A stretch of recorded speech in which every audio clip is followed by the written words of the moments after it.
si... Pensi. Kasi dibdib, sakit to. Charging talaga. Isa ka ba? Eh kasi kung pinasa mo na sana, hindi sana tapusin laro, di ba? Ako mismo, di ganun din. Ha? Libreng-libre. Sa bagay, ikaw lang magaling, di ba? Oo. Boss yan eh. Oo. Boss, ikaw ang boss. Ako? Paano ikaw? Ikaw? Ba't sino nasusunod kanina pa? O, sa pagkain ni tatay, sino nasunod?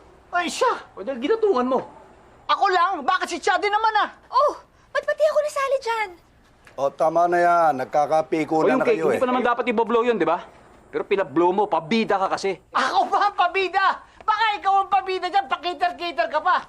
Oh, ano, pinamumukha mo pera mo sa amin? Oy, wala akong pinamumuka. Binibigay ko lang kung ano meron ako. Pero kahit ano ibigay ko, ikaw pa rin ang bida. Ikaw pa rin ang nasusunod, parate. Oo. Saan ka galing? Ha? Tigilan nyo na yan, baka kung saan pa mapunta yan. Hindi, may sinasabi to eh. Hindi na to ko sa basketball o sa cake. Ano ba yan? Tumbukin mo na. Wala. Ano eh, hindi wala to. Halika dito. Hindi wala yan. Matagal na tayo hindi nagkikita-kita. Oh, hindi bagong issue to. Malamang to, luma na to. Ano, tungkol sa tindahan.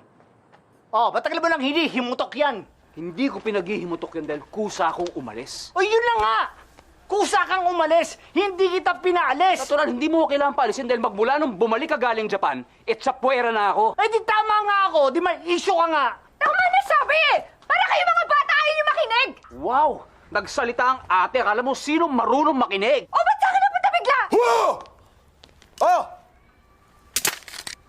Magpatayan na lang kaya kayo. Kung pupunta lang kayo rito para mag-away-away, wag na. Para kayong hindi magkakapatid ah.